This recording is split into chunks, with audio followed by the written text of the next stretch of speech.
Good morning everyone. उन्नयन Bihar Facebook live class में आप सभी का स्वागत है। बच्चों, आज हम लोग 9th क्लास के सब्जेक्ट साइंस में 6th चैप्टर ऊतक यानी कि टिश्यू की चर्चा करेंगे, जो कि हमारे बायोलॉजी सब्जेक्ट में आता है। बच्चों, हमने प्रीवियस क्लासेस में कोशिका के बारे में जाना था कि कोशिका क्या होती है, उसकी संरचना कैसी होती है, उसके फंक्शन कैसे होते हैं। इसी क्रम में हम लोग नेक्स्ट चैप्टर जो कि टिश्यू है, कोशिका के बाद का ये लेयर है, उसे आज हम लोग इसकी चर्चा करेंगे। बच्चों,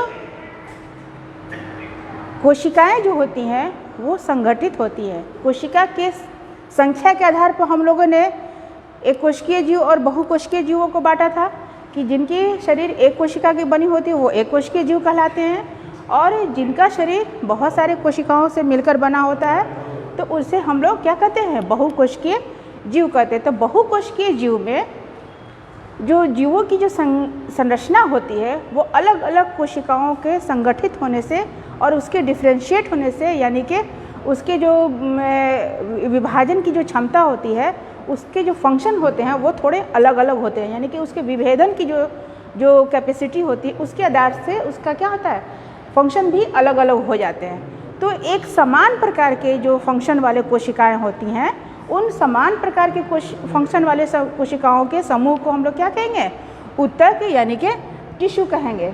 तो वैसे हम इसकी परिभाषा दे सकते हैं कि वैसे कोशिकाओं का समूह या समान प्रकार के कोशिकाओं का समूह जिनकी उत्पत्ति भी समान हो, कार्य भी समान हो, यानी कि समान प्रकार के कार्यों को संपादित करते हैं, तो वैसे कोशिकाओं के समूह को हम लोग क्या कहेंगे, ऊतक कहेंगे। यानी कि समान उत्पत्ति समान कार्य करने वाले कोशिकाओं के समूह को हम लोग क्या कहेंगे, ऊतक कहेंगे।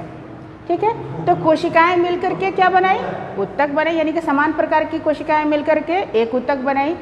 विभिन्न प्रकार के ऊतक जो मिले तो उनका संगठन अलग हुआ।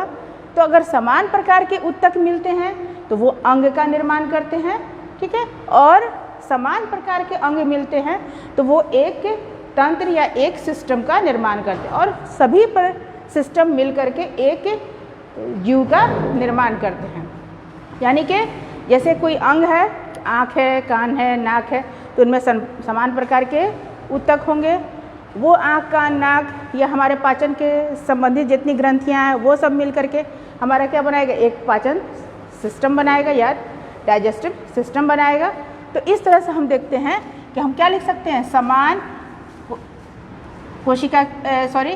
ऊतक की परिभाषा, समान उत्पत्ति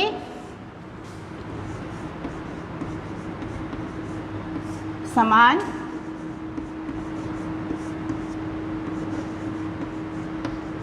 कार्य करने वाले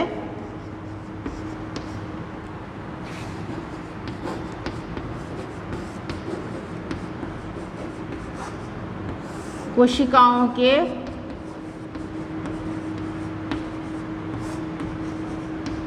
समूह को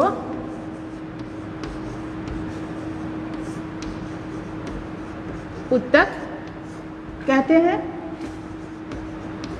यानी कि हम इसको ऐसे भी लिख सकते हैं,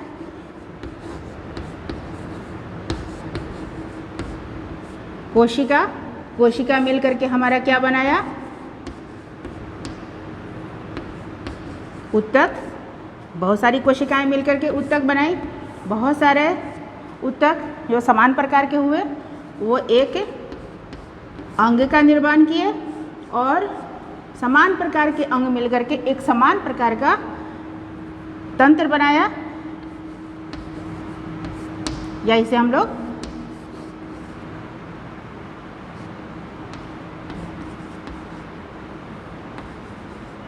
और बहुत सारे तंत्र मिलकर के क्या बनाया, एक जीव या एक इंडिविजुअल का निर्माण किया। तो कोशिकाओं के समूह ऊतक बनाए, ऊतक के समूह अंग बनाए, अंग के समूह तंत्र बनाए, या अंग तंत्र हम भी कह सकते हैं, अंग तंत्र बनाए, और बहुत सारे अंग तंत्र मिलकर के एक जीव का निर्माण किए। अब बच्चों कोशिकाएं जो होती हैं वो भी हम लोगों ने अलग अलग प्रकार के पढ़े थे। तो कोशिकाओं के बाद जब उत्तक का लेयर आया या उत्तक का जो चरण आया, उसमें भी उत्तक भी जो होते हैं वो भी दो प्रकार के होते हैं, क्योंकि जीव पौधे भी होते हैं और जंतु भी होते हैं। तो इसीलिए उत्तक के जो प्रकार होते हैं वो दो प्रकार के होते हैं।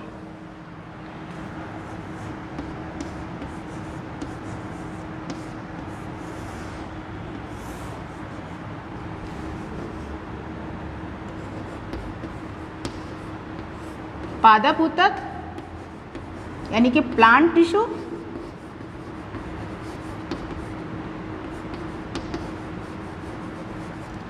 और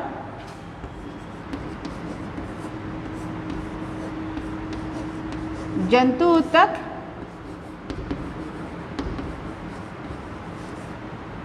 एनिमल टिश्यू।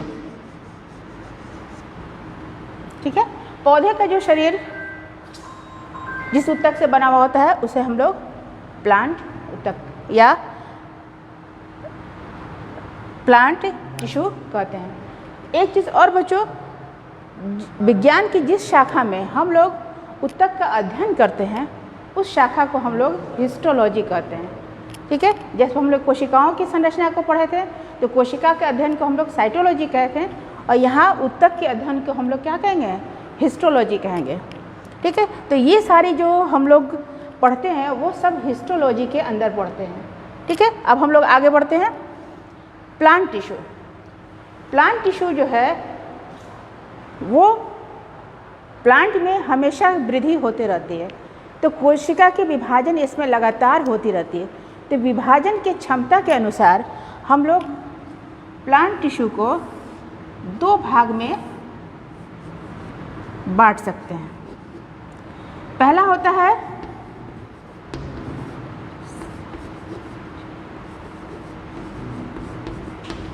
मेरिस्टेमेटिक टिश्यू, जिसको हम लोग विभाजतकी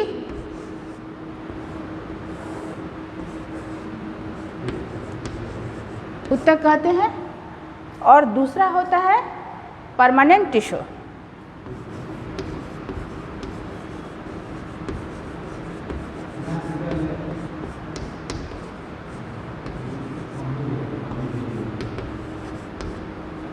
अस्थायी ऊतक। ठीक है, मेरिस्टेमेटिक टिश्यू जिसे कि विभाजतकी कहते हैं, इससे नाम से ही अर्थ स्पष्ट है कि इसमें विभाजन की क्षमता होती है। यानी कि मेरिस्टेमेटिक टिश्यू का जो शब्द है वो मेरिटोस शब्द से लिया गया है, जिसका अर्थ होता है विभाजन। यानी कि वैसे ऊतक जिसमें विभाजन की क्षमता लगातार होती है, वैसे टिश्यू को हम लोग मेरिस्टेमेटिक टिश्यू कहते हैं। इनकी जो कोशिकाएं होती हैं वो इमैच्योर होती हैं, जीवित होती हैं, और इनमें विभाजन की क्षमता सबसे ज़्यादा होती है। इसमें जो ग्रोथ होता है यानी कि जो वृद्धि होती है उस ग्रोथ को हम लोग प्राइमरी ग्रोथ कहते हैं, और इस टिश्यू को हम लोग क्या कहते हैं, प्राइमरी मेरिस्टेमेटिक टिश्यू कहते हैं। इसकी कोशिका में भी सेल वॉल पाया जाता है। इसकी जो कोशिका की जो सेल वॉल जो होता है वो सेलुलोज का बना हुआ होता है, और इसके भीतर न्यूक्लियस जो होता है, इस कोशिका की जो भीतर न्यूक्लियस जो होता है वो काफ़ी बड़ा होता है, क्योंकि इसमें विभाजन की क्षमता बहुत तेज़ी से होती है। और इस ऊतक की एक और खासियत है कि इस ऊतक के जो कोशिकाएं होती हैं वो इतनी आपस में सटी हुई होती हैं कि इनके बीच में कोई इंटरकैलरी स्थान या अंतर कोशिकीय स्थान नहीं होता है। यानी कि जनरली हम लोग जो कोशिका देखते हैं वो एक कोशिका ऐसे और इस प्रकार की कोशिकाएं होती हैं, तो इनके बीच में ये स्थान होता है जिसको हम लोग अंतःकोशिकीय स्थान या इंट्रासेलुलर स्पेस कहते हैं। लेकिन मेरिस्टेमेटिक टिश्यू में ये अंतःकोशिकीय स्थान नहीं होता। कोशिकाएं जो होती हैं वो बिल्कुल ही सटी सी होती है, यानी कि इसके भीतर कोई भी अंतःकोशिकीय स्थान नहीं होता है, इंटरसेलुलर स्पेस नहीं होता है। तो अब हम लोग इस मेरिस्टेमेटिक टिश्यू को विभाजन के आधार पर, क्योंकि इसमें विभाजन की क्षमता अधिक होती है, तो विभाजन के आधार पर हम लोग इसको 3 वर्गों में या 3 प्रकार से बांट सकते हैं।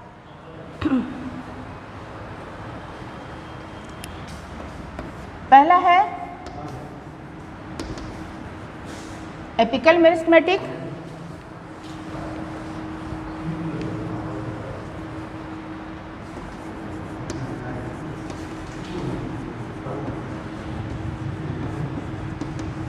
इसको हम लोग कहते हैं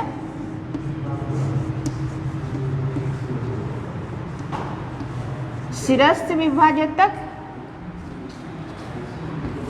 दूसरा होता है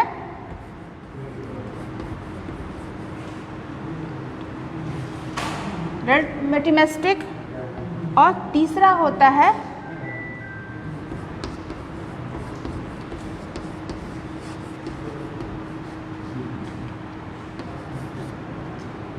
इंटरकैलरी मेरिस्टेमेटिक। इसको हिंदी में लैटरल को हम लोग कहेंगे पार्श्व विभाजक और इंटरकैलरी को कहेंगे हम लोग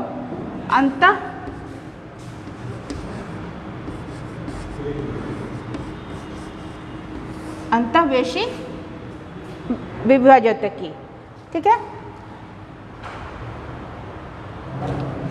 एपिकल मेरिस्टेमेटिक टिश्यू जो है वो पौधों के टिप पर पाया जाता है, यानी कि पौधे के जो शीर्ष होते हैं उस शीर्ष के ऊपर पाया जाता है। आप लोग यहाँ इसमें देख सकते हैं, इस पौधे में ये जो टिप है इसके ऊपर एपिकल मेरिस्टेमेटिक टिश्यू पाया जाता है, और जड़ों के टिप पर, यानी कि ये जो जड़ें हैं इसकी जो टिप है वृद्धि यहीं से होती है, यानी कि यहाँ पर कोशिका के विभाजन क्या होगा, वो काफ़ी तेज़ी से होता है। तो इस प्रकार के जो उत्तक का समूह यहाँ मौजूद होता है उसको हम लोग एपिकल मेरिस्टेमेटिक टिश्यू कहते हैं, यानी कि जड़ों के टिप पर और तनों के टिप पर कहाँ क्या पाया जाएगा, मेरिस्टेमेटिक टिश्यू का कौन सा टिश्यू पाया जाएगा, एपिकल मेरिस्टेमेटिक टिश्यू पाया जाएगा।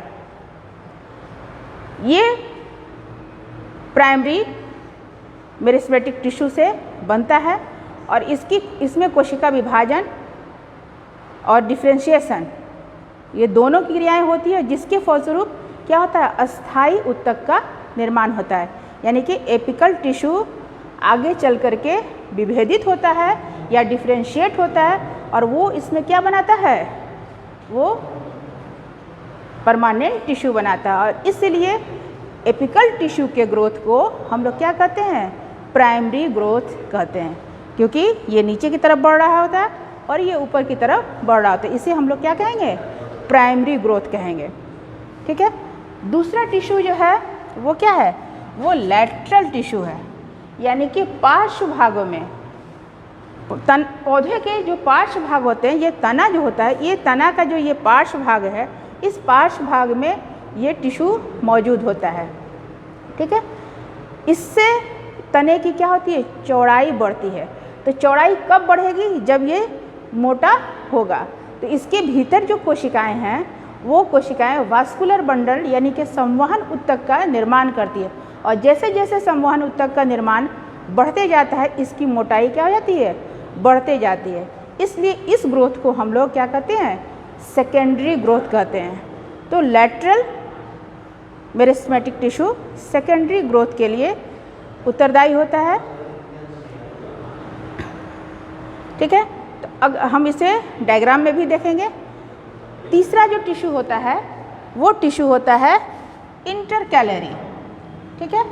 इंटरकैलरी टिश्यू जो होता है वो पत्तियों के जो साइड के भाग होते हैं या जो पौधे के जो नोड होते हैं उनके दोनों साइड ये मौजूद होते हैं, यहीं से नया पौधा निकलता है। तो नोड हम लोग किसको कहेंगे, अगर कोई तना है, ठीक है, तो इस तना के बीच बीच में हम ऐसे गांठें देखते हैं। ठीक है। तो ये जो गांठें होती हैं वो नोड कहलाती हैं। ठीक है। और इसके बीच की जो दूरी होती है वो कहलाता है इंटरनोड। तो ये जो इंटरकैलरी जो उत्तक होते हैं वो नोड के पर और जहाँ से पत्तियाँ जुड़ी हुई होती हैं उस भाग में ये मौजूद होता है। ठीक है, तो हम लोग अगर इसको देखें तो यहीं से क्या होता है, ये बर्ड निकलना शुरू होता है जो कि वृद्धि करके नया ब्रांच निकालता है। तो वो जो नया ब्रांच जिस स्थान से निकलता है वो स्थान हमारा क्या है, इंटरकैलरी का स्थान। तो यहाँ पर जो ऊतक मौजूद होता है वो इंटरकैलरी ऊतक या इंटरकैलरी टिश्यू मौजूद होता है। ठीक है, ये इंटरकैलरी जो टिश्यू होता है वो भी अस्थायी ऊतक बाद में बन जाता है, यानी कि इसका भी रूपांतरण क्या हो जाता है, अस्थायी ऊतक में हो जाता है।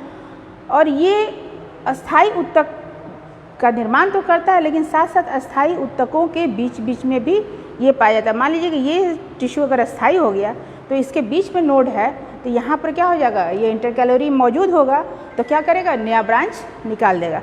यानी कि ये अस्थायी ऊतक के बीच बीच में भी ये पाया जाता है। तो पत्तियों के आधार पर पाया गया, नोड पर पाया गया, ठीक है, अस्थायी ऊतक के बीच बीच में भी पाया गया। और ये भी वृद्धि करता है, जब पूर्ण रूप से जब इसकी वृद्धि हो जाती है तो ये भी परमानेंट टिश्यू में कन्वर्ट हो जाता है। ठीक है, तो इस प्रकार से हम लोग क्या देखें कि प्लांट के जो मेरिस्टेमेटिक टिश्यू है उसके विभाजन के अनुसार हम लोगों ने 3 प्रकार से इसको बांटा। अब अगर हम इसका डायग्राम के रूप में देखें तो इसको हम लोग डायग्राम के रूप में ऐसे देख सकते हैं। अगर हम इस पौधे का, अगर ये पौधा है तो अगर हम इसका लंबाई में इसको डिवाइड करते हैं तो जब लंबाई में इसको हम लोग बांटते हैं तो उसको हम लोग लॉन्गिट्यूडनल सेक्शन कहते हैं। तो जब हम इसको लंबाई में से बांटते हैं तो जो इसका जो आकार होगा वो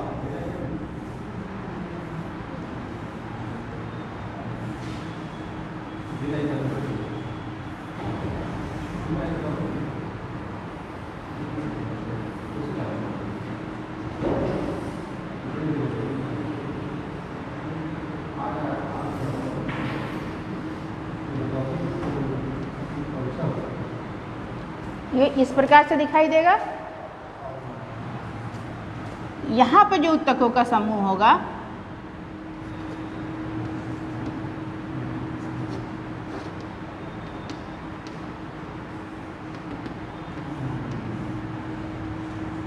ये किस प्रकार का होगा, एपिकल होगा, यानी कि शिरस्थ होगा।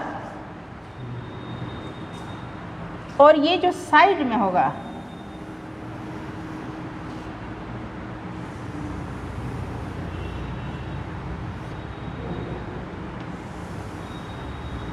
जिससे कि इसकी मोटाई बढ़ रही है, इसे हम लोग क्या कहेंगे,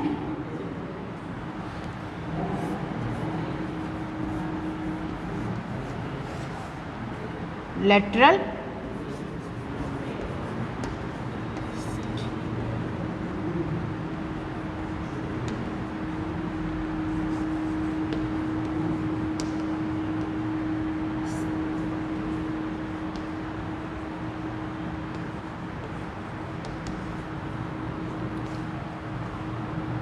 एपिकल मेरिस्टेमेटिक, लेटरल मेरिस्टेमेटिक। और ये जो यहाँ पर हमारा नोड दिख रहा है, ठीक है, इस नोड के पास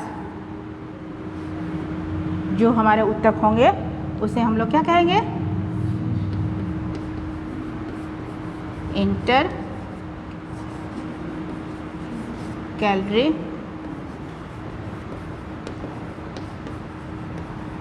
मेरिस्टेमेटिक टिश्यू। ठीक है, ये कहलाया इंटरकैलरी मेरिस्टेमेटिक टिश्यू। तो ये हमारा क्या हो गया, मेरिस्टेमेटिक टिश्यू के प्रकार हो गए। दूसरा प्रकार जो है वो है हमारा परमानेंट टिश्यू। ठीक है,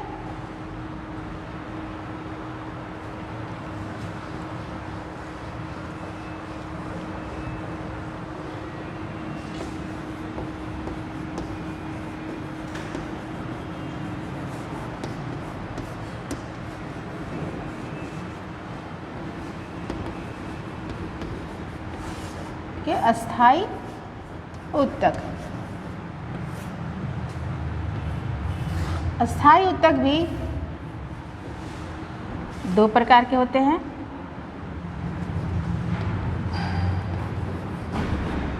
सिंपल परमानेंट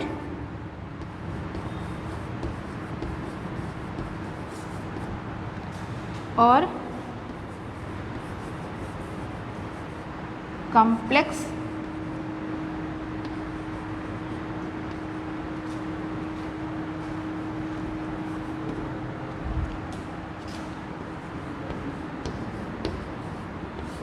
सरल अस्थायी ऊतक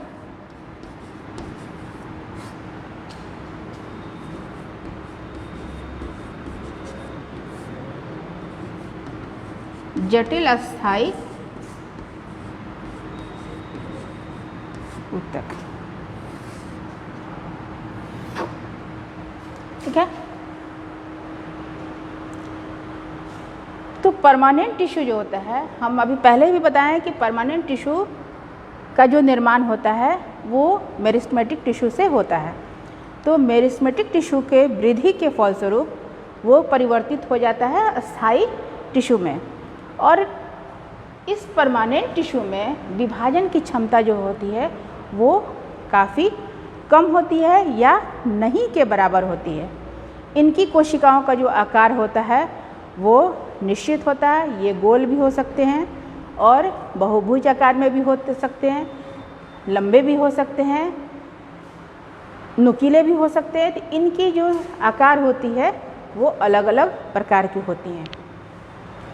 इनकी जो कोशिकाएं होती हैं, इनकी कोशिकाओं में क्या होता है, वैक्यूल जो होता है या रिक्तिका जो होता है वो काफ़ी बड़ा होता है, जिसके कारण कोशिका में अन्य जो कोशिकीय पदार्थ होते हैं वो पदार्थ कम होते हैं, क्योंकि इनमें विभाजन की क्षमता होती नहीं है। तो अन्य कोशिकीय उपांगों की या सेल ऑर्गेनेल की ज़रूरत इसमें कम होती है, और रिक्तिका जो होती है वो बड़ी होती है और इसके भीतर सेल सैप भरा हुआ होता है। ये कोशिकाएं जीवित भी हो सकती हैं और मृत भी हो सकती हैं। तो चूँकि इनकी कोशिकाओं के जो फंक्शन होते हैं ये पौधों में दृढ़ता प्रदान करता है, जिसके कारण पौधा क्या होता है, मजबूत होता है, खड़ा होता है। तो ये सारे जो सपोर्टिंग, इसका जो मैकेनिकल सपोर्टिंग होता है वो सब मैकेनिकल सपोर्ट जो होता है वो सब हमारा किससे होता है, परमानेंट टिश्यू के द्वारा होता है। ठीक है। तो इस परमानेंट टिश्यू को हम लोग दो भागों में बांटे हैं, सिंपल परमानेंट और कॉम्प्लेक्स परमानेंट। सिंपल परमानेंट में भी कई प्रकार के ऊतक होते हैं जिनका हम लोग व्याख्या नेक्स्ट क्लास में करेंगे, उसके डायग्राम अलग अलग होते हैं। और कॉम्प्लेक्स परमानेंट टिश्यू में भी संख्या इसकी अलग अलग होती है, इसकी संरचना भी अलग होती है। तो नेक्स्ट क्लास में हम लोग सिंपल परमानेंट टिश्यू के प्रकार और कॉम्प्लेक्स परमानेंट टिश्यू के प्रकार के बारे में और उसके फंक्शन के बारे में जानेंगे। अभी हम लोगों ने क्या पढ़ा कि टिश्यू के प्रकार के पढ़ा, जंतु में कैसे हो, जंतु के जो हम लोग आगे नेक्स्ट क्लास में पढ़ेंगे। वनस्पति में टिश्यू कितने प्रकार के होते हैं, meristematic tissue, permanent tissue. Meristematic tissue के प्रकार में विभाजन के आधार पर हम लोगों ने एपिकल, लेटरल और इंटरकैलरी को जाना, और परमानेंट में सिंपल परमानेंट और कॉम्प्लेक्स परमानेंट को जाना। इसको जिस विज्ञान के अंतर्गत हम लोग इसका अध्ययन करते हैं उस विज्ञान की शाखा को हम लोग क्या कहते हैं, हिस्टोलॉजी कहते हैं।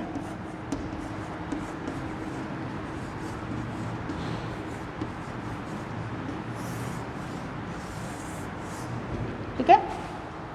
नेक्स्ट क्लास में बच्चों हम लोग परमानेंट टिश्यू के बारे में पढ़ेंगे। तब तक के लिए धन्यवाद। Have a good day.